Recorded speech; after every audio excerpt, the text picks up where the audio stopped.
Hi, welcome to Matt Holman Golf. We're looking at Bubba Watson today after him winning his second Masters. He's definitely one of the more unorthodox swings, but also one of the most powerful swings out there. And from watching him play yesterday, he also hits it very straight. So let's sort of take a look at his swing and see why it's so successful, especially around Augusta. So Bubba likes to really move the ball a lot from right to left and left to right, and I think he's one of the rare players that really, plays a notable shape in his game. So Augusta usually favours the right to left draw for the right-handed golfer, but he's left-handed, so he likes this big cut, which is for him as a left-handed golfer is perfect round Augusta. So one thing that stands out with him, look how far his foot line is pointing to the right hand side. So I would see this a lot, on a Saturday morning with the amateur golfers out there, these big slice moves, but he's aiming 50 yards right, and there is where his ball's going to end up. So watching him play yesterday, that's a pretty consistent setup line. He likes to really set up a long way to the right hand side. And now, relatively orthodox first move relative to that foot line. So it's going to look a little bit outside if we were to put a shaft plane line on. You're going to see he's going to be a little bit outside that, but that's more relative to the target line. This camera is looking straight down the fairway, and Bubba's aimed right of that, so it's always going to look a little bit outside of that.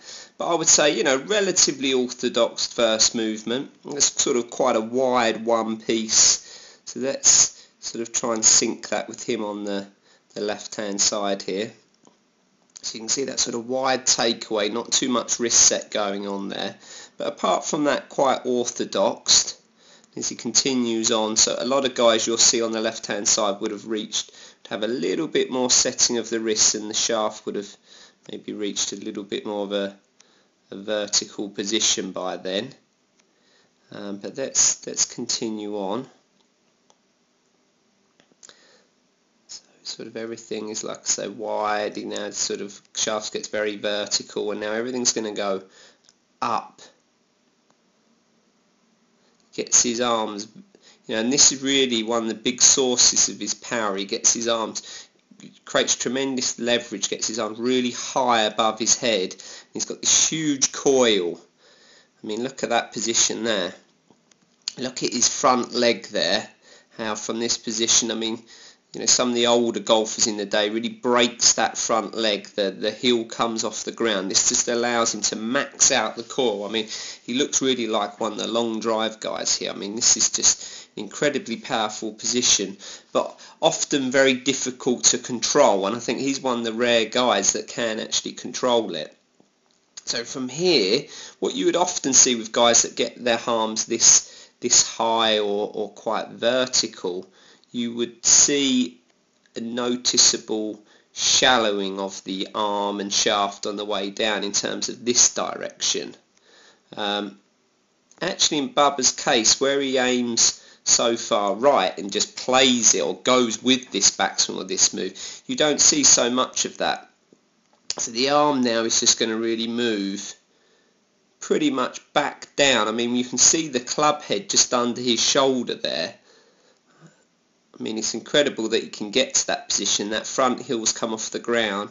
He sort of starts that transition by a stamp down of that front leg again, really starts to create this swap position. Great leverage and power here. But now he just turns hard to the right. Just turns, keeps turning his chest, his hips, everything to the right hand side. And so why he's able to hit the ball so straight is that he's able to get his arms and club head actually down on a very good line back in front of his body. If this club head was travelling more from this line, I don't think you would have heard of Bubba Watson, or he wouldn't have definitely won the Masters yesterday.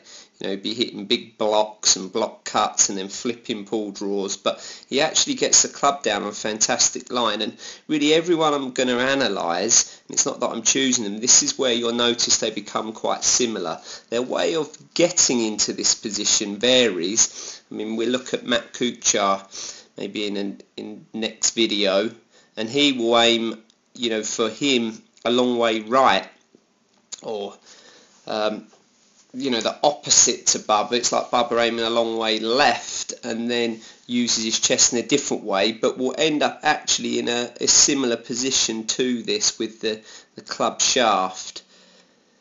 So now everything is actually right on plane. Shoulders looking to the right, a huge clearance, but very, very powerful. But interesting in his swing, look how both heels are actually off the ground now, front heel and back heel. So let's look at Bubba here. So I mean, literally both feet are off the ground at this point. You can see that sort of twist off the front leg, front foot. And where he's turned his body so hard to sort of counteract and balance that movement to stop him hitting the ball left and low, he sort of leans back quite a lot. So the combination of balancing this rotary movement with the tilting action allows him to create the correct balance between path and club face. So it's certainly not a swing that you would teach to someone, but for Bubba, over years and years of practice, he's created actually an extremely powerful swing, but also one that he's able to control.